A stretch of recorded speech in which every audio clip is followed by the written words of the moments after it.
வானிலா முறுவல் சிறுநுதல் பெருந்தோள் மாதரார் வனமுலை பயனே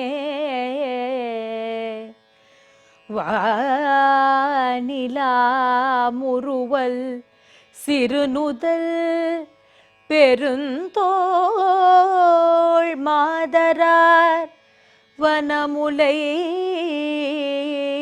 பயனே பேணினேன்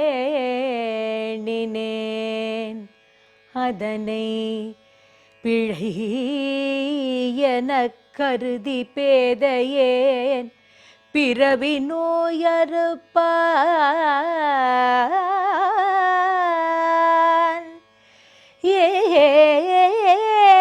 ஏனிலேன் இருந்தேன் எண்ணினேன் எண்ணி இளையவர் கலவியின் திறத்தை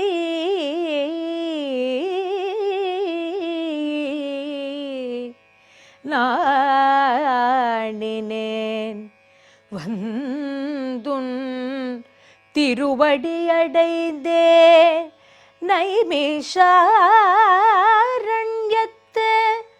உழ்யந்தாய் நைமிஷாரண்யத்து உழ்யந்தாய் நைமிஷாரண்யத்து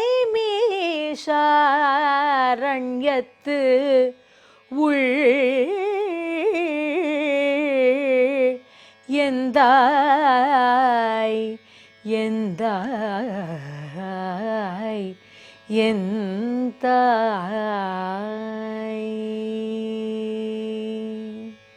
நேயர்கள் அனைவருக்கும் இனிமையான வணக்கங்கள்.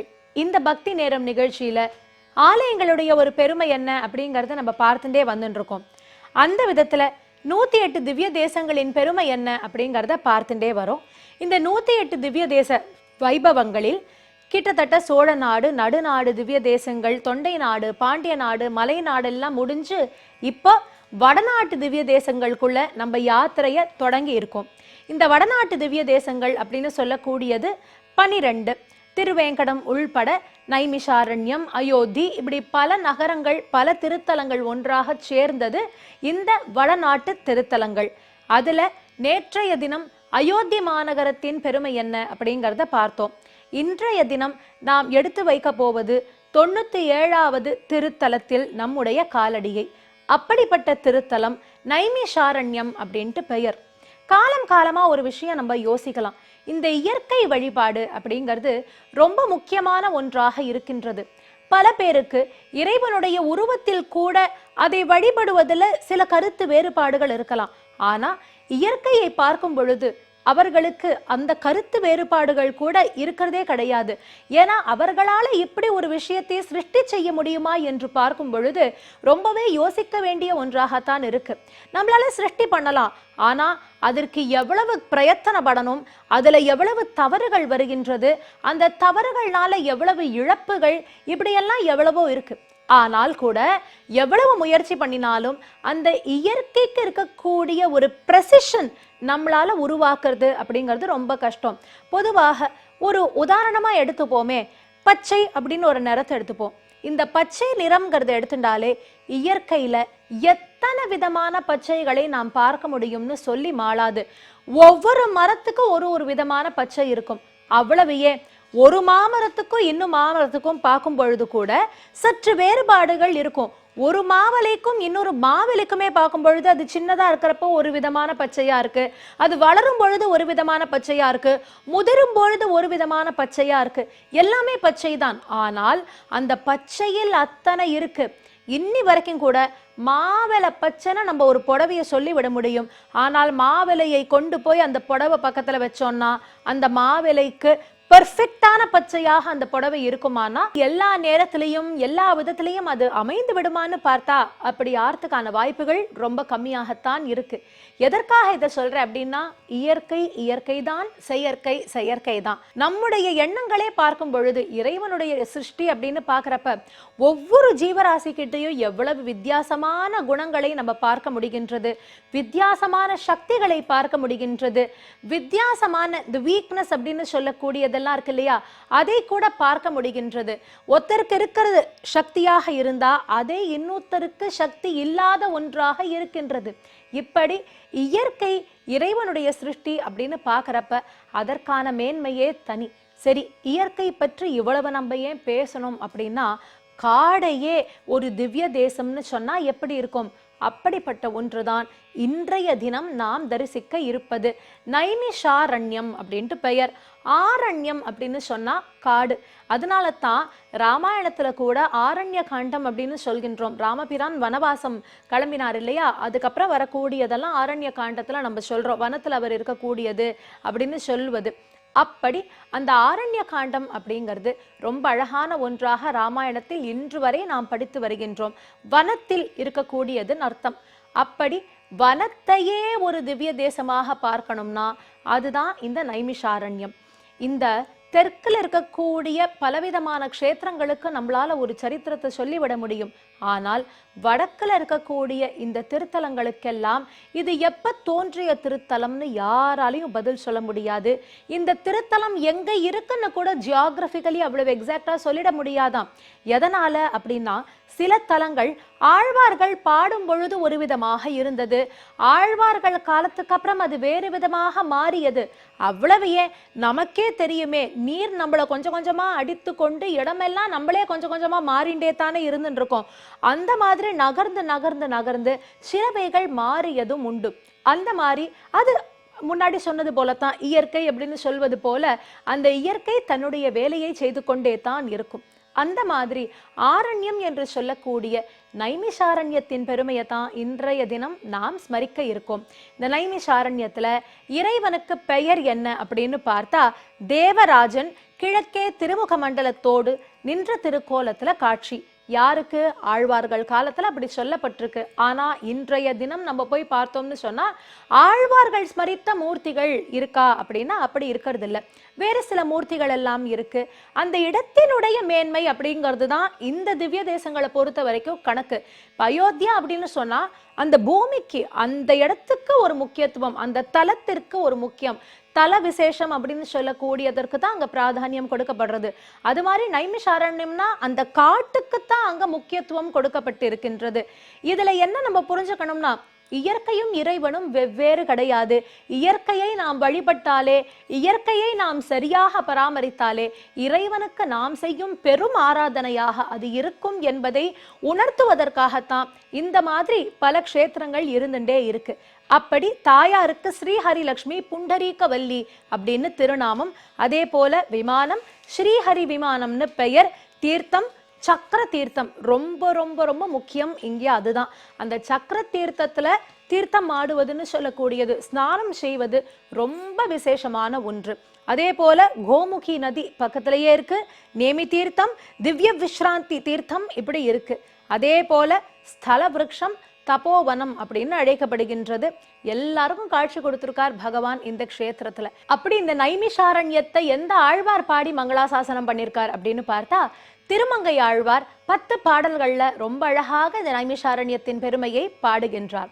இந்த நைமிஷாரண்யம்ங்கிற பெயர் காரணம் என்ன அப்படின்னா, நைமிஷ அப்படின்னு சொல்லக்கூடியதுன்னா சக்கரம் அப்படின்னு அதற்கு ஒரு பொருள் இருக்கு. சக்கரம்னா என்ன? சக்கரம் ஒரு சமயம் ரிஷிகள் எல்லாருமா போய் பிரம்மதேவர்கிட்ட நின்றார்களாம். பிரம்மதேவர்கிட்ட நின்று, நாங்கள் எல்லாரும் தபஸ் செய்ய வேண்டும், அந்த தபஸ் செய்வதற்கு சரியான இடம் எது அப்படின்னு நீங்க தான் சொல்லணும் என்று கேட்க, பிரம்மதேவர் என்ன பண்ணினாராம், தன் கையில இருந்த ஒரு தர்பையை எடுத்து அப்படி சக்கரம் மாதிரி உருட்டி போட்டாராம். அப்படி போட்ட உடனே இந்த சக்கரம் எங்க போய் நிற்கின்றதோ அந்த இடத்துல நீங்க போய் தவம் செய்யலாம்னு பிரம்மா சொல்ல, இந்த முனிவர்களும் அந்த தர்பை அப்படி அழகா சக்கரம் மாதிரி உருண்டு எங்க வருதுன்னு பார்த்தார்கள். அப்படி பார்த்தால் அந்த சக்கரமானது இந்த இடத்துல வந்து நின்றதாம். இந்த பாகீரதியினுடைய தீரத்துல வந்து அழகா அப்படி நின்றதாம். சரி, இந்த இடம்தான் தவம் செய்வதற்கு உகந்த இடம் போல் இருக்கு அப்படின்னு அந்த இடத்துல அத்தனை முனிவர்களும் ஒன்றாக சேர்ந்து அந்த ஆரண்யமானத்துல தவத்தை செய்து மகாவிஷ்ணுவனுடைய பேரருளை பெற்றார்கள். அவர்கள் எல்லா யாகத்தையும் செய்கின்றார்களாம். சத்திர யாகம்னு சொல்லக்கூடியது லோக க்ஷேமத்திற்காக செய்யப்படுகின்ற யாகம். அப்படிப்பட்ட அந்த வேள்வியை செய்த பொழுது மகாவிஷ்ணுவுக்கே அவர்களுடைய ஹவிர்பாகமானதை தர வேண்டும்னு ஆசைப்பட்டு ஆகுதி அப்படின்னு சொல்லக்கூடியது, அந்த பூரணாகுத்தின்னு நம்ம இன்னைக்கு சொல்றோம் இல்லையா, அந்த மாதிரி அந்த ஆகுதின்னு சொல்வதை புருஷோத்தமனுக்கே தர வேண்டும் என்று விருப்பப்பட்ட இந்த ரிஷிகள் எல்லோரும் மகாவிஷ்ணுவை பிரார்த்தித்து ஆகுதியை அளிக்க அவரும் அதை ஏற்றுக்கொண்டு ஆரண்ய ரூபமாகவே காட்சி தருகின்றார்.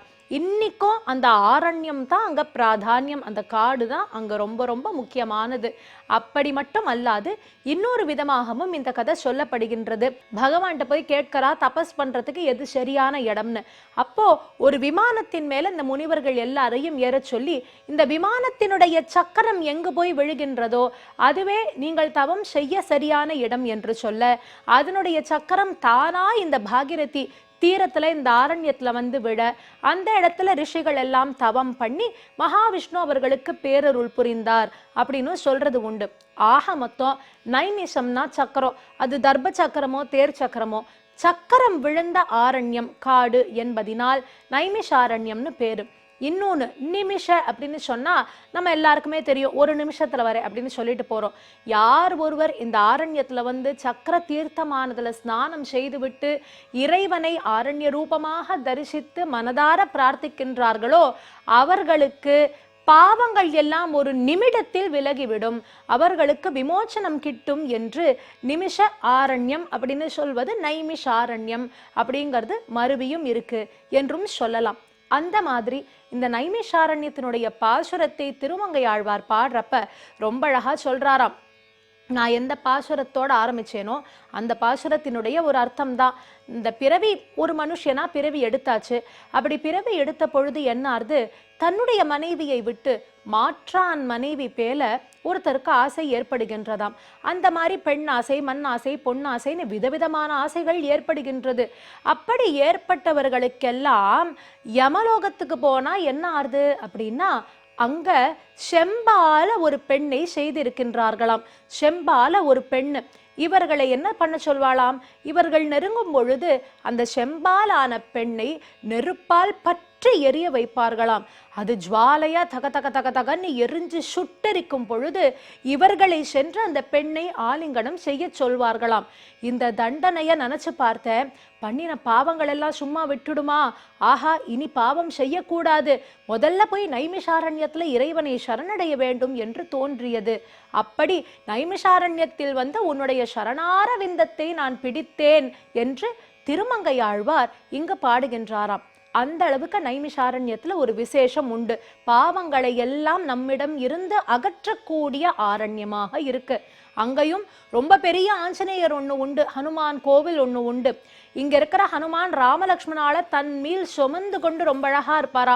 அஹிமஹி ராவணன் சரித்திரம் தெரிந்தவர்களுக்கு தெரியும். அவர் பாதாளத்திலிருந்து அப்படி ராமலக்ஷ்மணால தன் மீது சுமந்து கொண்டு அவர்களை அழைத்து வருகின்றார் அப்படின்னு ஹனுமத் ராமாயணத்துல ரொம்ப விஸ்தாரமாகவே இந்த சரித்திரம் சொல்லப்பட்டிருக்கு.